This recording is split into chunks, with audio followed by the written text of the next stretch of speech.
Bonjour à toi. Aujourd'hui, planque ton chien, sois gentil et soigne-toi bien si tu ne veux pas que le docteur Inugami vienne prendre ta température.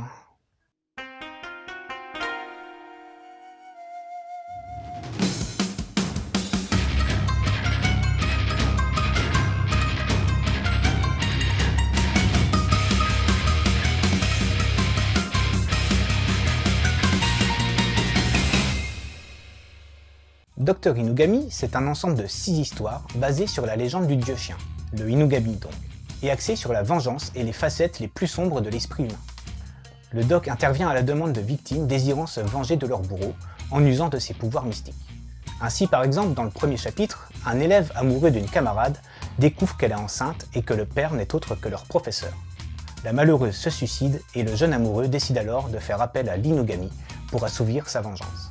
Il croisera également dans les autres chapitres la route d'une exorciste un peu escroc sur les bords ou bien encore d'une obscure secte plutôt libertine, ainsi que d'autres personnages à l'esprit torturé. Bref, le docteur Inugami a du pain sur la planche.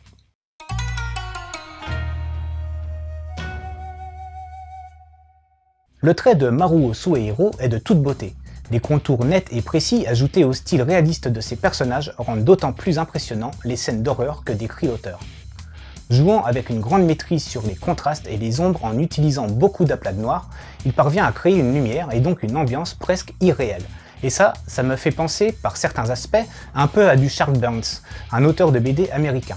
Les décors sont plutôt simples, mais tout de même bien travaillés et chaque planche est riche en dessins. Pas d'impression de vide. Côté mise en case, on reste sur du classique. Pas besoin d'en faire trop. La force de l'auteur réside dans son trait et dans les scènes d'horreur qui, justement, sont à mon avis le vrai point fort de ce docteur Inugami. Dépeintes de manière très crue, il s'en dégage pourtant une certaine poésie planante et macabre, et le travail de Maruo Suehiro sur le regard de ses personnages est impressionnant lui aussi. On ressent la peur, la colère ou la folie qui s'en dégage avec force. L'ensemble, c'est-à-dire la mise en scène poétique, des scènes d'horreur, le trait réaliste de Maruo Suehiro et la force des regards des personnages te transpercent la rétine et se gravent dans ton cerveau pour un long moment. L'édition chez les Arts Noirs est d'excellente qualité, avec une couverture cartonnée et une belle illustration. La quête de couve est très sobre, sans texte, mais joliment illustrée elle aussi. Les premières pages sont en noir et blanc et rouge. Les onomatopées originales sont présentes avec leur traduction à côté. Il faut noter également une postface très intéressante de Komatsu Kazuhiko sur le folklore des Muzan-e et de la cruauté, où l'on en apprend plus sur les inspirations et les intentions de Maruo Suehiro lors de son travail sur Dr Inugami.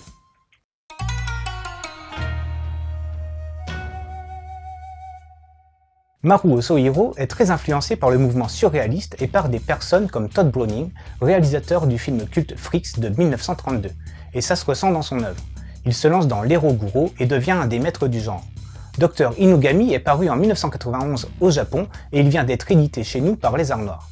Inugami signifie le dieu chien, et il existe une légende expliquant comment créer un Inugami, et la méthode est très cruelle, mais je te laisse la découvrir par toi-même car Maruo la reprend presque à l'identique en guise d'introduction à son récit. Les personnages principaux de chaque histoire sont tous torturés, rongés par la haine ou la jalousie. L'auteur développe ses histoires à partir de ce postulat.